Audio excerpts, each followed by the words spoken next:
Hello, my fellow scientists. This is Marie Lanka back with the Children's Discovery Museum of San Jose, here to do day 2 of Systems in Sync, brought to you today by Kaiser Permanente, part of our Healthy Moves and More program that they go ahead and sponsor. And hopefully today you've had a lot of different experiences and had a lot of fun with our reading and our art. And so now you're into the part of the day that we talk about science.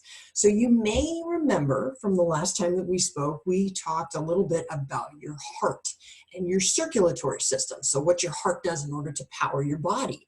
Well, today we're going to be talking about 2 other systems that work together, 2 main systems, to make something seem really easy when really there's a lot going on in your body.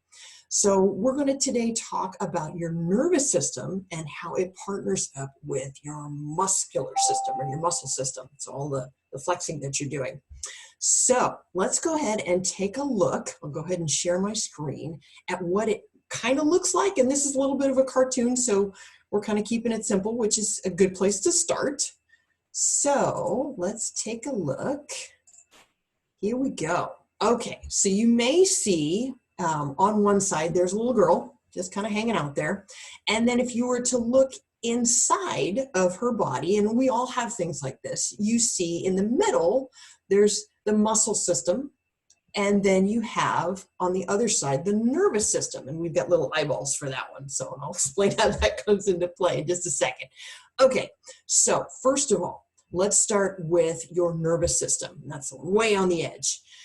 It is like the internet of your body. It sends the information. So you have your mind talking to all the different parts of your body by all of these little, you see little pink stripes all over the place. Those are your nerves going out to all the different parts of your body. You probably recognize the big pink lump at the top, that is your brain.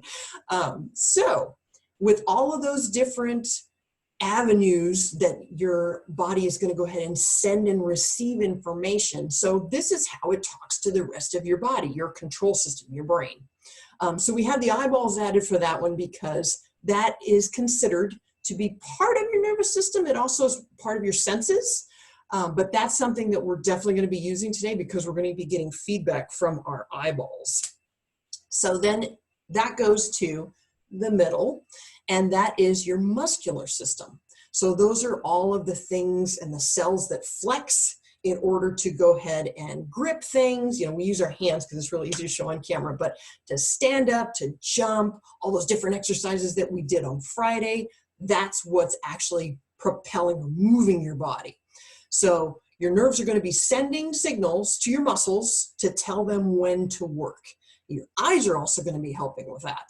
So that's why you got the eyes in there. So for example, if you were out playing, let's say tetherball. Tetherball is a really fun one to do.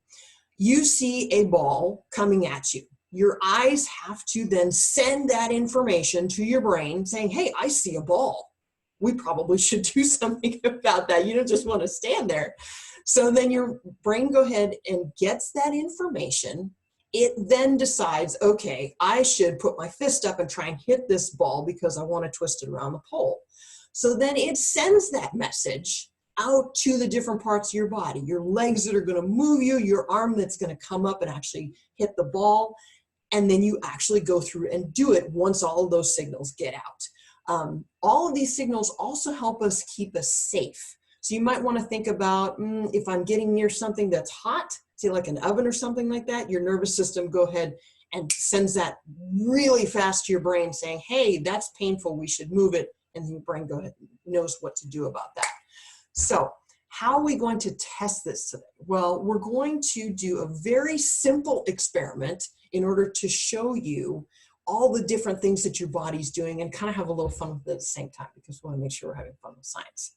Now, before I do that, I want to take a little bit of a detour because in the supply list, we said we need one of these. So hopefully, well, you may have seen one of these, you may not have seen one of these, and that's totally fine. There, I'll make it a little bit bigger. So this is a yardstick, otherwise known as a meter stick, and it goes on for 3 feet. Well, I might only have a ruler in my house. So how do I get one of these? Because that's what I'm going to need for this experiment. So we're going to go ahead and show you how to make one of those. We'll take just a few minutes to do that, and then we'll actually get into the experiment. Okay, so now you are looking down at all of the different materials that we may need. So we're kind of working from a different angle here to hopefully give you a better idea of just how this can go together.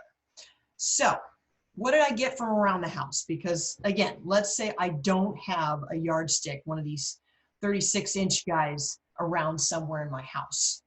So what I did was I just grabbed an old box. We've got plenty of boxes coming in right now.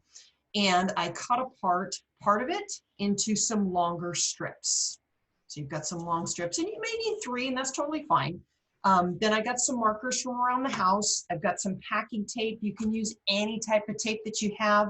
And then I have just a regular ruler, or you can even use an even smaller one. I don't know if I can get that very close, but it doesn't have to be long. You just have to be able to get 36 out of it, which I'll show you how to do.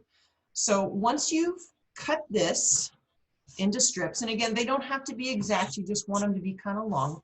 I'm going to go ahead and overlap them just a little bit. So you see the 2 pieces? I'm going to go like this, get a piece of packing tape, and tape them together like so.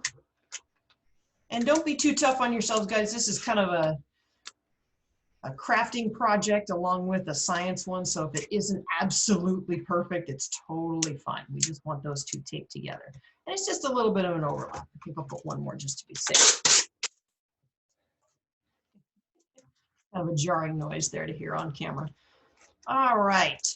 So once those are taped together, and any tape again will do, you got packing tape, you got masking tape, you've got painter's tape, whatever tape you've got, that's fine. So now what I want to do is I want to put the inches on it like I see here on my yardstick. So every ruler, and I apologize, again, this may be a little hard to see, has 12 inches on it if you've got just a regular ruler, which is totally fine. If you've got a shorter one, that's fine too. And what I'm going to do is I'm going to measure out 36, and I know that there are 3 feet or 3 groups of 12. So I'm going to go ahead and there's one ruler, move it over. There's 2, move it over. And there's my 3rd one. And that, I'm just going to cut off. You don't have to cut off the end, but I just like to get rid of it. Okay, and once that's done, we go ahead and we go back. I'll use a little bit of smaller marker here. And now that I think about it, you can do this with crayon or pencil. You don't have to do it with marker. And I'm going to go ahead and put a little mark where every single inch is. There's 12, 10, 11, that's 12. Move it over. 13, here's my 2nd ruler. And I'm going to go all the way up so I get up to 36 is going to be over here. Then I'm going to go back and put my numbers here. So this will be 1. I'll have to do this upside down. This one, let's see my upside down 2s. Hopefully that looks like a 2. Okay. Then your 3. And you keep going until you get, fast forward, your meter stick. So here's one that I just made out of cardboard from home. So you don't have to have one of these, okay? So now that we have these both, I can go ahead and do the experiment. So again, don't panic if you don't have one of these. You can totally make it. As scientists, sometimes we have to think outside, no pun intended, the box, and come up with tools that will actually help us out. All right, so now I have my materials. I'm going to get one more thing, which actually isn't on your materials list, and that is a partner. So he is Mr. Lenka, and he is my husband. He's going to be helping out in just a second. So we'll move to a different location, and I will show you how we're going to prove that our nervous system and our muscular system are working together. So let's move into a different area. Okay, scientists, welcome now to the kitchen, because we obviously haven't had enough camera angles. So now that we have our yardstick either made or we have it with us, let's go ahead and do the experiment. And then we'll kind of explain how it goes. All right, so I have here with me Mr. Lanka. He says, hello. He's going to be my partner and help out with this experiment. So what I'm going to do is I'm going to hold this yardstick up, making sure that you see where the 1 is. Hold it a little bit closer. This would technically be the 0. That is down to the floor. And what my partner is going to do is go ahead and hold his hand up like this. And in order to show how all of your different systems, especially your nervous and your muscular system, are working together, I'm going to drop this. When he sees it dropping, he is going to then grab it. And again, this seems very simple for us, right? Not that complex. All right, so let's try it once just to practice and we'll talk about it. You ready? I'm not going to tell him when, I'm just going to drop it. Should I be mean? Okay. So he went ahead and grabbed hold of that. And you can see about, let's see, about 14-ish inches. Doesn't have to be extremely precise, just in the ballpark.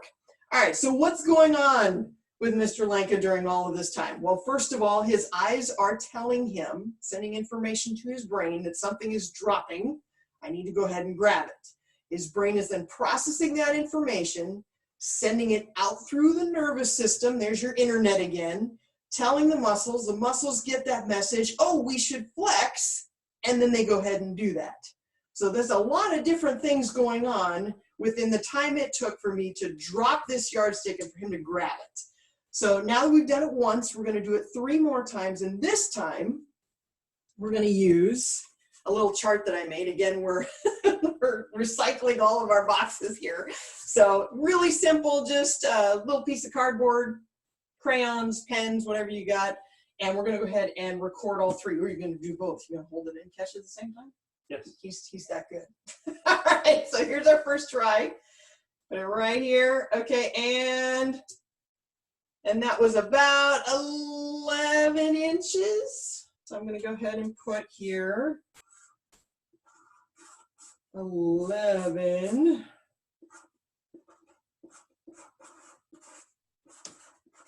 You're making me write like I'm writing on a board. 11 inches. All right, let's try it again. Ooh, that one was better. Check it out. That's about 8 inches. Here we go again. I'm going to go faster this time. All right. 3rd time's a charm. Oh, let's try it this way. We're not throwing our yardsticks. We're dropping them. And that one was about 11 again. All right.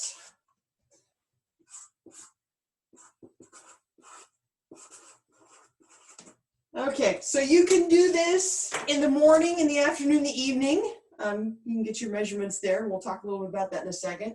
So now that we have our measurements, I'm going to go ahead and show you a graph that kind of puts an extra little spin of fun on this, just to kind of add a little level to it. Thanks.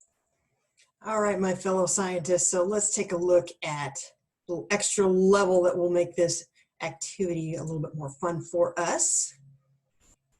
So if you check this out, we do have a distance of catch as well as reaction time in seconds. So if you went ahead and got 2 inches, we say that that is a clairvoyant catcher, otherwise known as a mind reader. And that's about 0.10 seconds. So that's less than a second. That's a 1/10 of a second. That's really fast. And you can see as things go up, you've got 4 inches, 6 inches, 8, 10, 12, 17, 24. And we also break it down and tell you how fast that is in terms of how much of a second it is. And you're not even up to a whole second by 24 inches. So your body is still working extremely fast. There's a lot of different things like we've talked about that are going on at the same time. So go ahead and have fun with that. Like I mentioned, you may want to try this in the morning, then in the afternoon, maybe in the evening. see how your reactions change, you know, how your body maybe is faster during different times of the day versus other times of the day, or when you're tired, or when you've just had lunch. Different activities or different things that might impact and change the way this experiment goes. So we hope you really had fun with that. Again, much appreciated with your time, and glad you were able to share a little bit of your time with us today.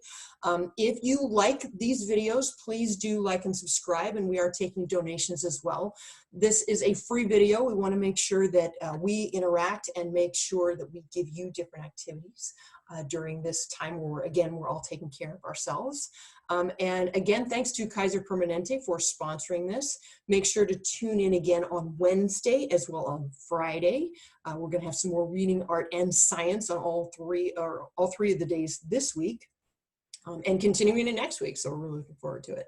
So again, thanks scientists for tuning in, and we look forward to seeing you very, very soon. Take care, and goodbye for right now from the Children's Discovery Museum.